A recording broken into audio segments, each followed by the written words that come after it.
Alhamdulillah ala ni'amihil mutawatirah wa ayadihil mutakathirah wa minadihil ghamirah.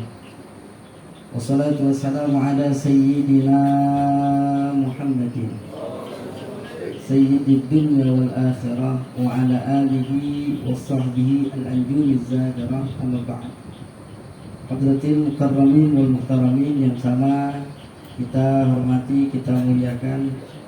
Di antaranya hadir Bapak Dwi Kuncoro, juga hadir Bapak Nafiri, serta para segenap pimpinan lainnya yang mohon maaf tidak saya sebutkan namanya satu persatu, namun fa insyaallah tidak mengurangi rasa hormat dan takjub saya, serta para jamaah sekalian yang mudah-mudahan kita semua senantiasa dalam lindungan Allah Subhanahu wa taala.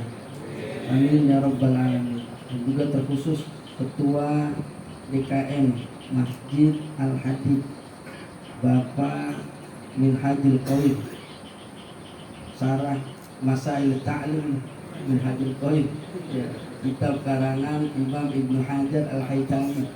Masya Allah. Jamaah yang dimuliakan Allah Subhanahu wa taala. Ini suasana enak banget ini. Kalau begini lempengannya, ada suara-suara begini, depannya bukannya kamera ini, joran. Mantul. Ngantuk gak kira-kira? Ayo benar. Ngantuk aja dah. Maksudnya kalau ngantuk cepet gitu. Kira-kira saya bicara berapa menit? Hah? Isya. Ya. Lapar. Jauh perjalanan tadi. Masya Allah. Tadi saya pikir, wah ini saya diteleponin mulu nih. Jangan-jangan saya datang langsung mulai nih. Langsung saya bicara nih. Jangan-jangan saya telat. Oh ternyata enggak.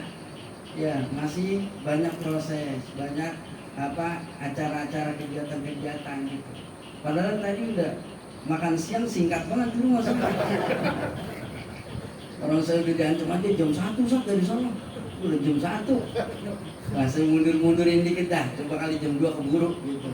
Alhamdulillah masih kekejar sampai sini. Jamaah yang dimuliakan Allah Subhanahu wa taala, ketika kita bicara Isra wal Mi'raj daripada Sayyidina Muhammad sallallahu alaihi wasallam, maka Allah memulai dengan kalimat subhanalladzi asra bi 'abdihi lailan. Bahwa subhanalladzi pertamanya Allah sebutkan tuh subhanalladzi.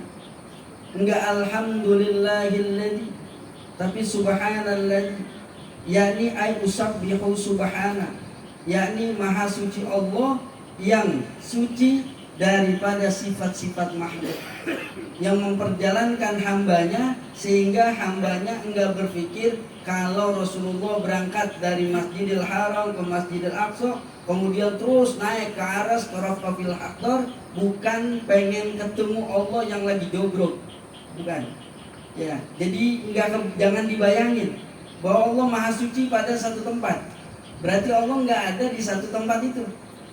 Terus Allah di mana-mana, juga salah. Jadi Allah maha suci dari tempat. Allah nggak butuh sama tempat. Jangan dibayangin. Jangan dibayangin. Karena setiap kita yang ada pasti butuh tempat. Allah maha suci dari tempat. Gitu. Jadi kata Syekh Al-Imam Ibnu Ajibah, diantaranya beliau yang mengucapkan dalam tafsir Bahrul Madid bahwa yakni itu yang namanya subhana. Kenapa kau dimulai dengan itu? Agar orang-orang awam, agar kita enggak berpikir bahwa Allah Subhanahu wa taala yang maha suci tanzih minal amakin, minal jihad. Allah maha suci dari arah, dari tempat. Jadi jangan ngebayangin Allah ada di satu tempat. Jadi seolah-olah Allah lagi duduk gitu. Sebab sebagian orang menganggap bahwa Allah ada di aras lagi duduk.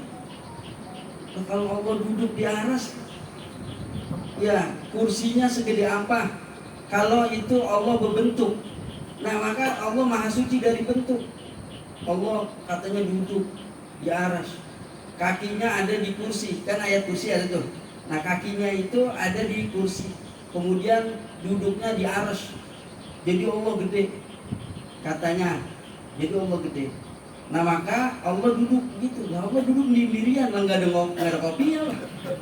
Ini kan jadi ngaco ini, jadi ngaco. Sebab begini nih, jangan dibayangin ya, jangan dibayangin. Ini akidah sebab nih.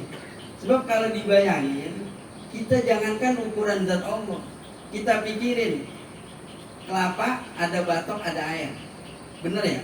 Ada batoknya ada air. Sekarang saya tanya, mana duluan air apa batoknya? Ayo udah pikirin. Lalu lumayan ini, ya habisin waktu. Ujung-ujungnya kita makan aja nggak punya jawabannya.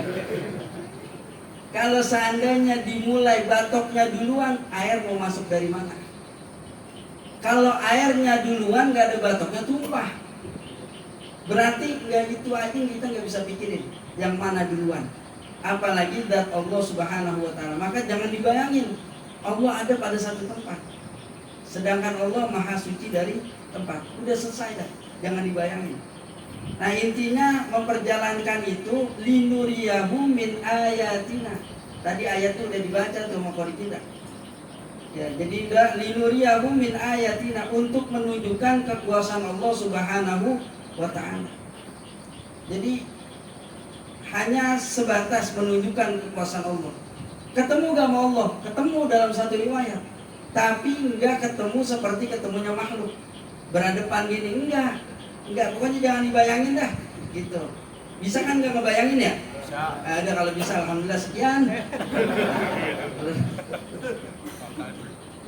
Jadi walhasil akhirnya begitu berjumpa, temu dengan Allah Subhanahu wa Ta'ala, baru di situ dapat amanat. Yang saat itu Rasulullah ditemani oleh malaikat Jibril alaihi salam. Dari bawah ditemani sampai terus langit pertama, langit kedua. Itu langit pertama dengan langit kedua, gedean langit kedua kemana-mana. Langit pertama dengan langit kedua ibarat cincin di padang pasir. Jadi lebih besar langit kedua dibanding langit pertama. Langit kedua dengan langit ketiga juga sama, lebih besar langit ketiga, seperti cincin di padang pasir. Nah itu kan berarti lebih besar tuh.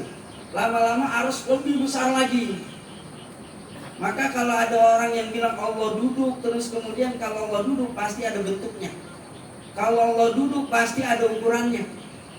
Akhirnya ditanya, gedean mana Allah sama arus? Kata dia gedean arus. Kata dia lagi gedean Allah, karena dia bingung sendiri. Kalau dibilang gedean arus, lah katanya Allah maha besar. Padahal besar bukan fisiknya, tapi besar karunia-Nya, besar keagungannya. Nah, makanya ntar aneh akhirnya kalau orang menganggap Allah ada di atas, kemudian itu arus lebih kecil dari Allah, Allah lebih besar. Lah nggak muat dong. Terus kemudian kata dia Allah turun ke langit dunia sepertiga malam. Lah kalau Allah turun sepertiga malam ke langit dunia, ke langit satu, berarti kan lama-lama kecil tuh langit satu. Lah lebih kagak muat lagi. Tapi apa jawabannya luar biasa? Saat Allah turun, Allah mengecil. Lah ini mah lembungan, galon ini. Ini akidah nih, ya. Jadi apa intinya? Allah maha suci dari tempat.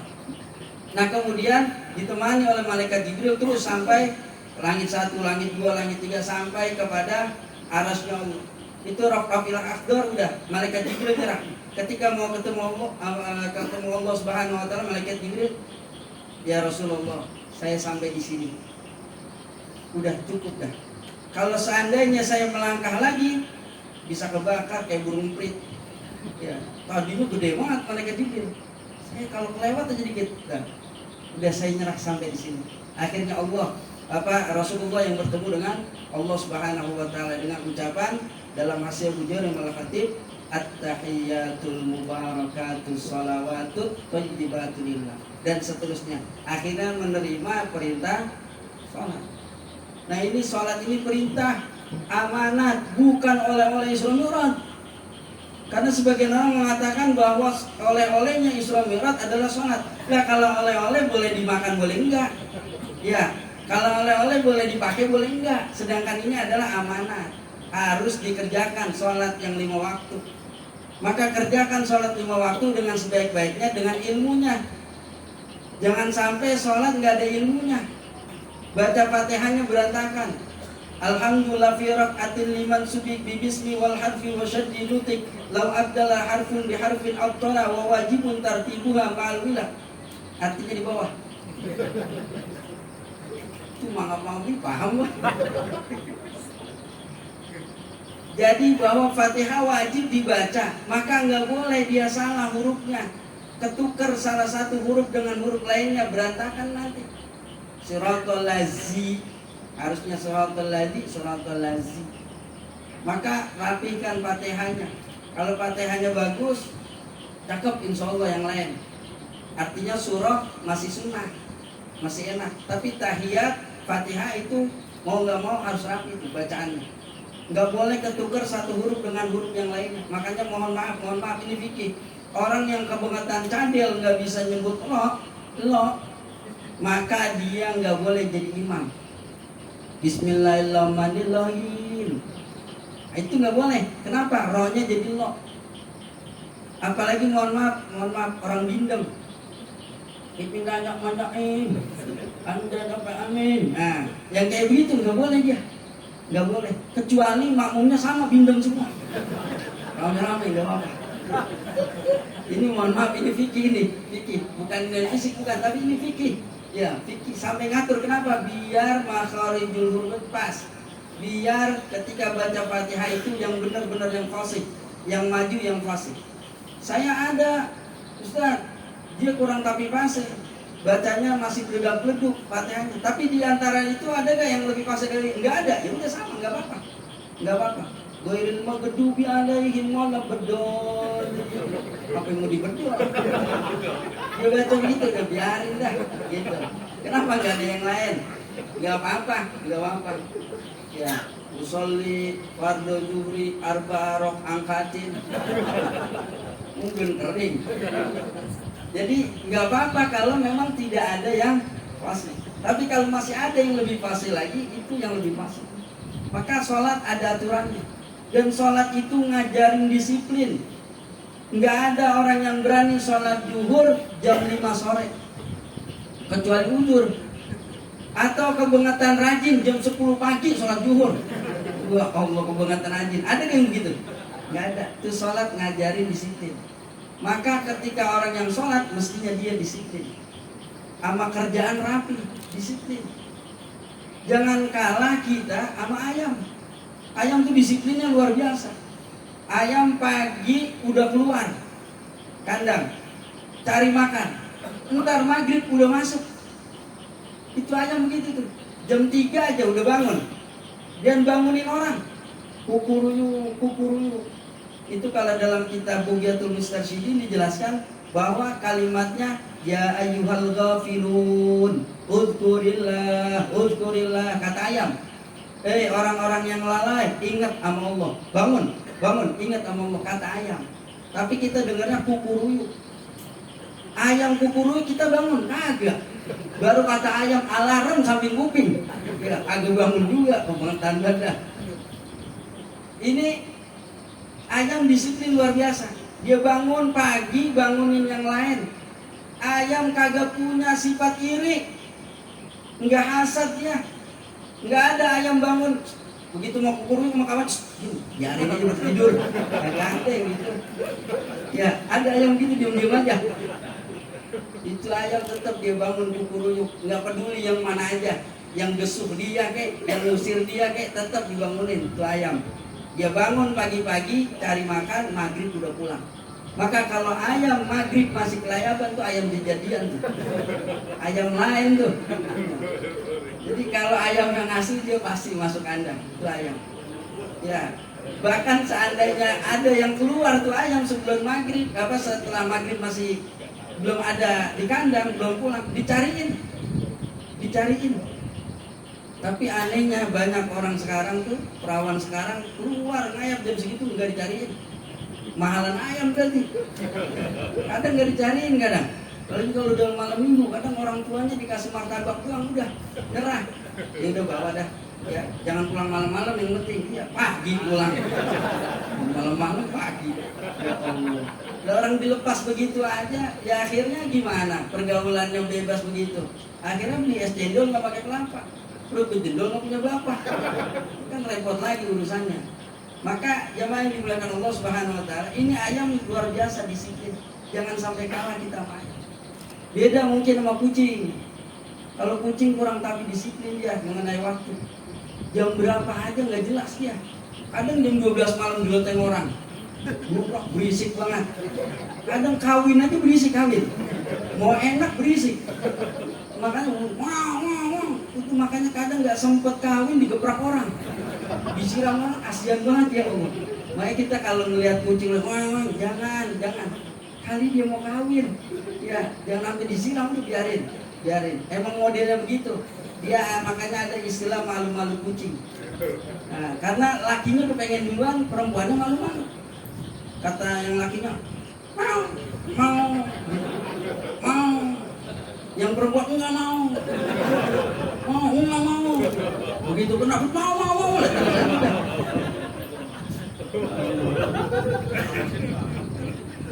Maka jadi jamaah yang dimuliakan Allah, kudu disiplin kita. Ya, jangan kalah sama ayam. Orang sholat disiplin. Orang sholat juga dia bakal jujur. Enggak ada orang yang sholat biar kata nggak kelihatan orang, wah mumpung kagak ada orang, johor dua rakaat aja. Mumpung nggak ada orang. Sholat asar, mumpung nggak ada orang, langsung sujud aja. Ada kayak gitu.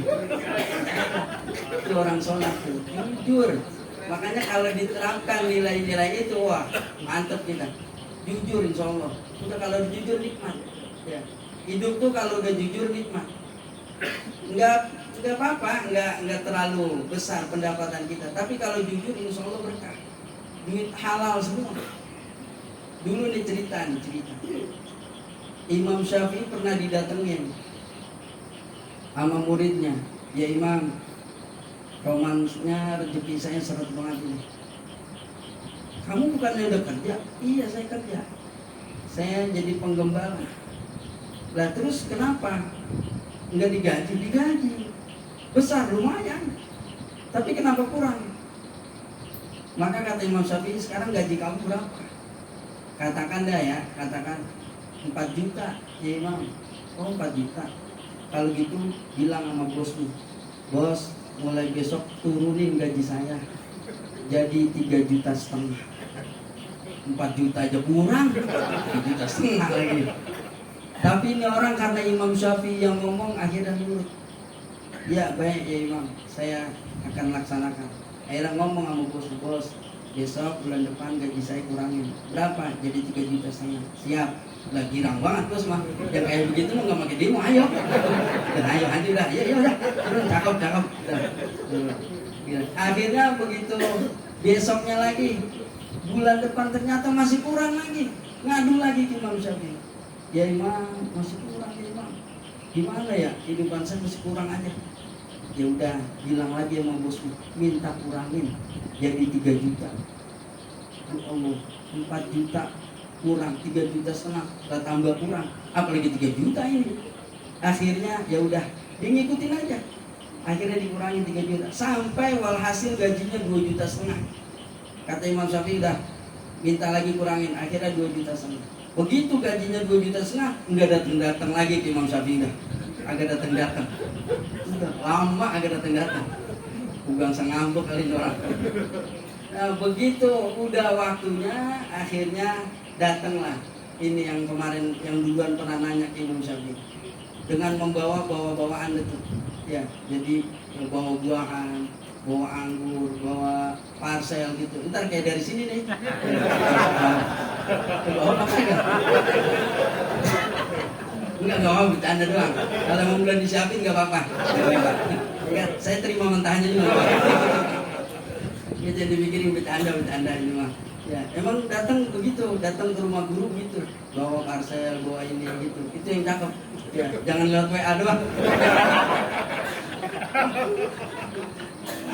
Kalau ini sih Saya ini yang dari Jakarta memang kawan-kawan saya semua ini. Ya, jadi saya tahu badernya. Jadi kawan-kawan. Jadi apa namanya, biar nggak terlalu ada jarak. Jadi apa namanya, akhirnya datang tuh bawa-bawaan di Imam Syafi'i. Akhirnya berterima kasih nih orang. Ya Imam, alhamdulillah, saya terima kasih. Kenapa? Karena engkau udah kasih saran yang begitu hebat, akhirnya hidup saya berkecukupan. Tapi yang jadi pertanyaan saya, Imam, dulu saya gajinya 4 juta, kurang, kok begitu 2,5 juta malah cukup? Kata Imam Syafi'i apa? Karena itu harga yang pantas untukmu, lantaran engkau kerja tidak sesuai dengan perjanjian tuanmu. Karena waktu tuanmu bilang, ya kerja ya, nih ente kalau kerja full 8 jam saya bayar 4 juta. Ternyata ente masih ngakal-ngakal. Ya, di sela-sela ente ngembala, ente bakar samsu. Ya, umpamanya. Tapi apa iya dulu ada samsu. Jadi umpamanya gitu. Artinya apa? Ada sela-sela yang dia tidak gunakan untuk. Maka ini kita ambil ibrah. Nanti ketika Ramadan jangan sampai kayak begitu. Artinya apa? Waduh, bos tahu sendiri bos, Ramadan bos, puasa bos. Akhirnya apa? Kerjaan malas-malasan. Enggak. Sebab dulu Rasulullah SAW perang Badar itu bulan Ramadan. Lawannya berapa kali lipat itu? Ya, luar biasa banyaknya. Ratusan lawan ribuan. 10 kali lipat musuhnya. Tapi terjadi saat bulan Ramadan. Jadi itu awal-awal begitu masih pagi, sebelum tergelincir matahari, udah siap-siap tuh pasukan kaum muslimin. Suruh pegang siwak semuanya. Kata Nabi pegang siwak. Pegang siwak. Untuk dipakai siwak. Itu musuh dari kaum kafir udah melihat dari bukit. Begitu semua megang siwak, langsung disiapin ke mulut. Itu orang kafir ngeliat, waduh, orang muslim parah, kayu dimakan. Serem nih makanannya kayu. Maka rada-rada ngeri dia. Ya, akhirnya udah gentar duluan. Itu peperangan terjadi saat Ramadan. Jadi bukan artinya Ramadan itu jadi malas-malasan, bukan. Tetap semangat. Ya, tetap semangat gini-gini. Ramadan. Udah ya kerjaan udah nggak ada berkurang ya. Kenapa? Karena sebenarnya puasa itu bukan untuk mengurangi aktivitas kita, enggak. Justru harusnya dikuatkan lagi ibadahnya. Ya, sekalipun dengan ibadah yang makhdhu atau ghairu makhdhu. Ya, ibadah yang khusus maupun yang tidak khusus. Jadi mau nggak mau udah apapun yang ketika Ramadan emang kerjaannya itu ya, jangan jadi alasan lagi. Asal Ramadan dikit-dikit. Bos, maaf bos. Izin kamar mandi lagi. Asal dari keluar kamar mandi, rambut baru basah, leburan demulu, balik lagi. Ini saya ngalamin soalnya dulu. Dulu saya juga pernah soalnya di perusahaan swasta begitu juga emang rata-rata tuh. Asal itu dia tadinya leadernya santai, dia jadi kerjaan dulu mana leadernya. Dikit abis ini yang ono izin. Ini ngerjain, yang ono izin, dia datang lagi ono izin. Nah, akhirnya tuh ujung-ujungnya ketika Ramadan, lah leader yang full kerja, karena ganti-gantian mulu. Jadi walhasil kita sebetulnya jangan sampai begitu, karena Ramadan bukan penghambat aktivitas kita. Jangan sampai ada gambaran bahwa Ramadan puasa, wah pasti begini loh. Jangan, justru dikuatkan dulu niat kita. Kenapa kita kuat puasa Ramadan? Karena niatnya udah kuat. Coba sekarang iseng-iseng nih ya, kita ketika Ramadan berapa kita berapa jam nggak puasa nggak minum nggak makan, kurang lebih 12 jam. Coba iseng-iseng dah nggak niat puasa, kuat nggak? Nggak kuat kita. Jam 11 siang aja udah keroncongan tuh. Jam 12 kalau nggak makan, jam 1 jam 2 yang parah. Ya, makan nggak enak, apalagi yang biasa ngopi. Sepanang udah parah. Waduh, tanki udah miring. Repot urusan. Maka yang kayak gitu kita nggak bakal kuat. Tapi ketika kita isi dengan niat yang kuat, insya Allah jadi kokoh, jadi semangat. Maka nanti gambarannya jangan lagi kita bayangin wah puasa pasti lemes. Jangan. Wah puasa enak nih gitu. Mikirnya enak-enak aja dah. Kalau mikirnya enak, senang hidup kita. Kalau mikirnya susah mulu, sumpek hidup kita. Di rumah tangga begitu juga. Kalau udah sumpek dari kerjaan capek terus rumah tangga mikirnya jelek, waduh repot dah. Bisa ribut mulu sama bini. Kalau udah ribut sama bini repot kita. Nasi uduk kagak disediain, kopi kagak, baju nggak dicuciin. Apa gak repot kita? Itu yang berani mau bini. Apalagi yang takut mau bini. Udah puyeng duluan. Ada bini. Nah, udah cukup udah deh. Hah? Enggak, kita jujur-jujur aja, lapar gak? Jadi jamaah yang dimuliakan Allah Subhanahu wa taala, bahwa ketika dapat perintah sholat, maka Rasulullah langsung kerjakan. Tapi enggak di waktu subuh. Subuh belum ada yang ikutin. Zuhur pertama kali Rasulullah praktekkan. Karena begitu balik sebelum subuh, Nabi belum tahu tata caranya. Adapun sholat-sholat terdahulu beda dengan cara-cara kita. Dulu nggak pakai ruku, langsung sujud tanpa ruku. Sholatnya beda. Karena terdahulu udah ada sholat. Di Adam subuhun, wal Isa uli Yunusin, wa maghribu Yaquba kaja syahrul musnadin. Bahwa yang namanya Isa itu dulu kerjaannya Nabi Yunus. Nabi Yunus sudah sholat Isya. Wa Adam subuhun, Adam itu sholat subuh Nabi Allah Adam. Di Adam subuhun wal Isa li Yunusin.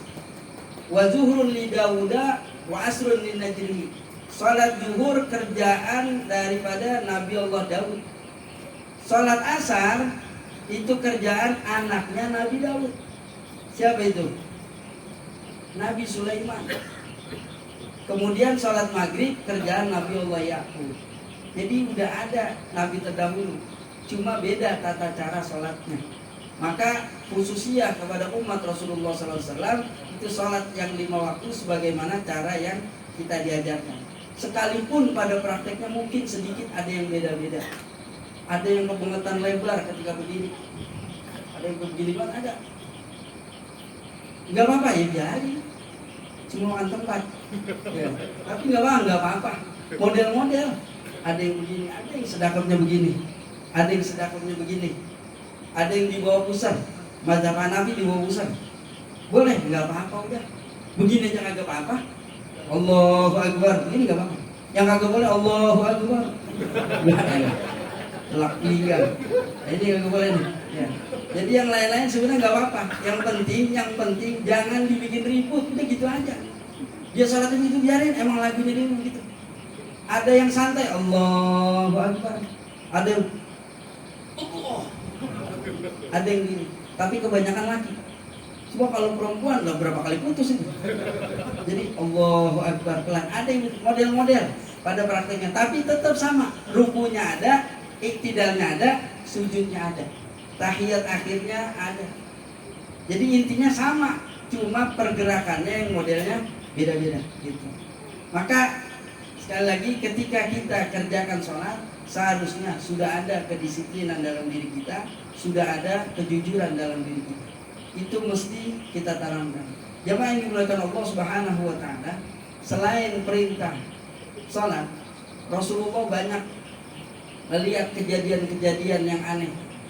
Bahkan pernah malaikat Jibril ngadu kepada Rasulullah, ya Rasulullah, kuntu ra'aitu malakan fis sama 'ala sarir. Ya Rasulullah, saya lihat satu malaikat di atas singgasana. Itu malaikat dikelilingin sab'una alfa malakin, 70.000 malaikat yang lainnya. Yang 70.000 malaikat itu berkhidmat melayani malaikat yang satu itu. Tetapi kata malaikat Jibril, sekarang saya lihat dia lagi di Jabal Qaf, di Gunung Qaf. Gunung Qaf itu satu gunung yang tidak tampak oleh kita. Ya, menurut para ulama itu nggak tampak, dengan gunung gaib lah bahasa gampangnya. Nggak kelihatan sama kita, terbuat dari batu zamrud. Tahu batu zamrud kan ya? Kalau ini ruby nih, ya 4 juta lepas dah. Jadi ini terbuat dari batu zamrud. Itu di situ malaikat lagi apa bahasa kita tuh? Dalam kondisi lemas, sayapnya patah, udah nggak bisa ngapa-ngapain. Akhirnya nemuin malaikat Jibril, kata dia, ya Jibril, tolongin saya dong. Saya ini sayap saya patah, saya nggak bisa ngapa-ngapain. Lalu kata Jibril, emang kenapa dulu? Dulu waktu dimi'rajkannya Rasulullah SAW, saya lihat, tapi saya ngelihat doang, sekedar ngelihat, tapi saya nggak menghormati beliau. Saya tidak berdiri karena kehadiran beliau. Biasa aja duduk. Rasulullah datang biasa aja. Maka saya dikasih sanksi, dikasih hukuman sama Allah, sayap saya dipatahin. Itu malaikat masih kena sanksi. Jadi malaikat yang biar kata yang nurutnya kayak apa, tetap ada beberapa malaikat yang dikenakan sanksi. Ada beberapa malaikat. Karena bukan keteledorannya, tetapi beda makomnya. Artinya apa? Beda tata caranya. Ada orang begini nih, ada orang yang biasa aja kalau buang sampah sembarangan. Ada orang yang udah malu kalau buang sampah sembarangan. Rasanya kalau buang sampah nanti bagaimana gitu rasa hatinya, nggak enak.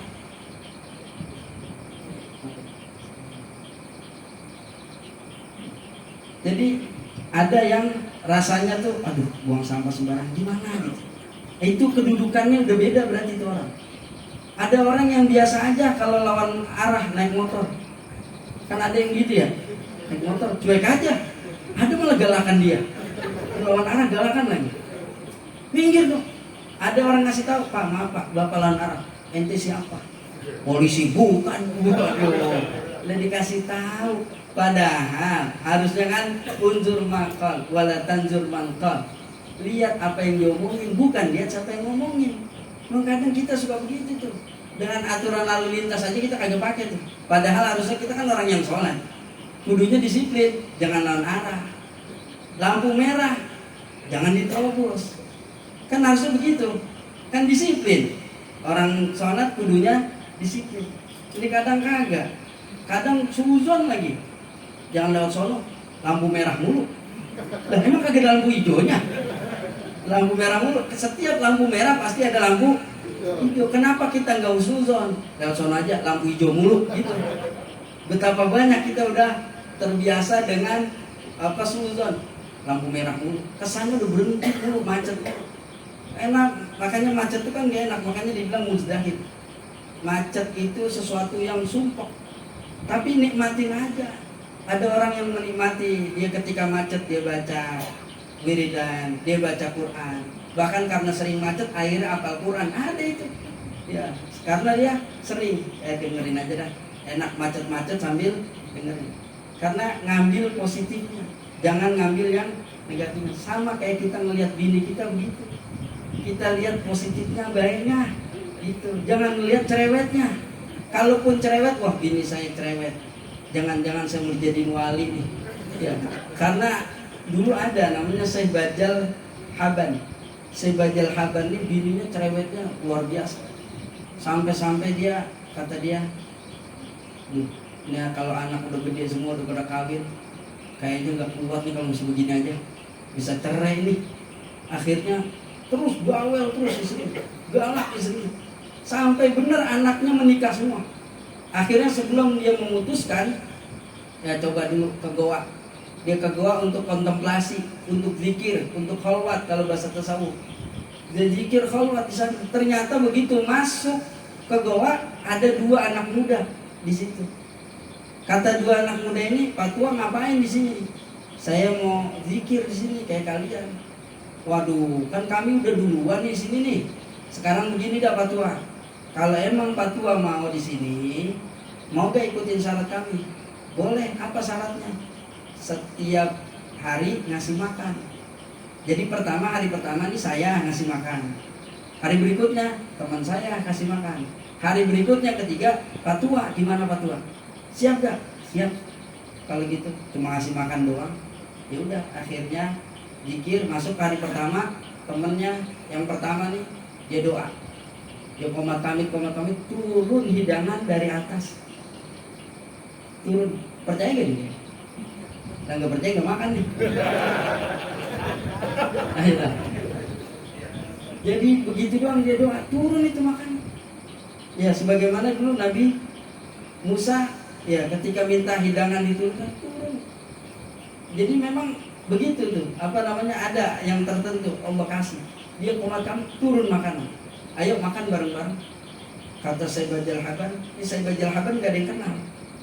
Jadi beliau ini hanya sekedar ya guru-guru anak-anak aja. Ya, di sekitar rumahnya nggak ada yang tahu kemana-mana. Tapi kata Sayyid Bajal Haban, waduh kalau cara ngasih makanan begini gimana caranya nih? Ya, minta begitu kalau umpamanya saya keluar dulu.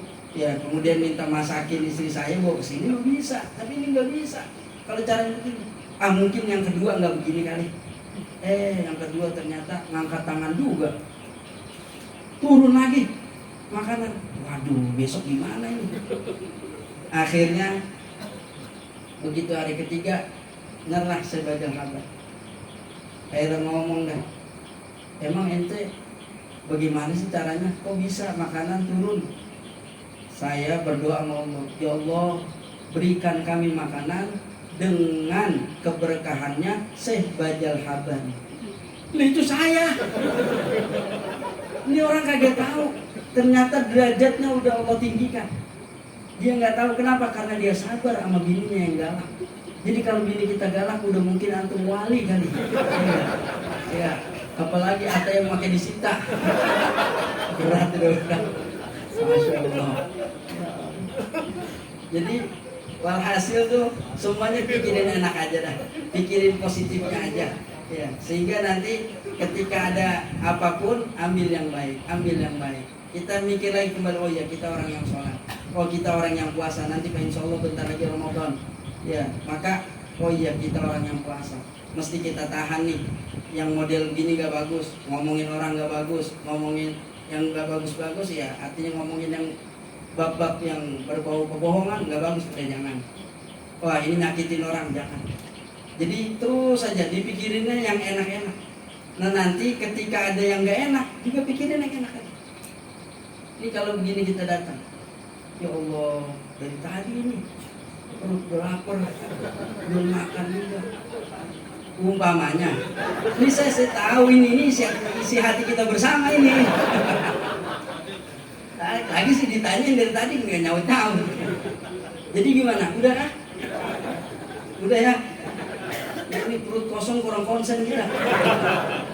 Nggak ada, kita akur aja lagi, ini kan perdana ini. Ibarat mesin masih endrayan. Kalau digeber terus wah bahaya. Jadi pelan-pelan aja, ya nggak? Nggak apa-apa ya? Akur nih. Nah, cocok dah, alhamdulillah. Udah disediain, ada nih makanan. Baik. Saya kira itu yang dapat saya sampaikan. Sekali lagi dalam momentum Mi'raj kemudian menuju Ramadan, nanti kita isi dengan ibadah-ibadah baik mahdoh maupun ghairu mahdoh, dan jangan jadikan Ramadan atau puasa bulan Ramadan sebagai alasan untuk kita bermalas-malasan. Justru kita semakin meningkatkan kedisiplinan kita dan kejujuran kita atau integritas kita. Saya kira ini yang dapat saya sampaikan. Mohon maaf atas segala kekurangan. Wallahul muwaffiq ila aqwamit thoriq. Assalamualaikum warahmatullahi wabarakatuh.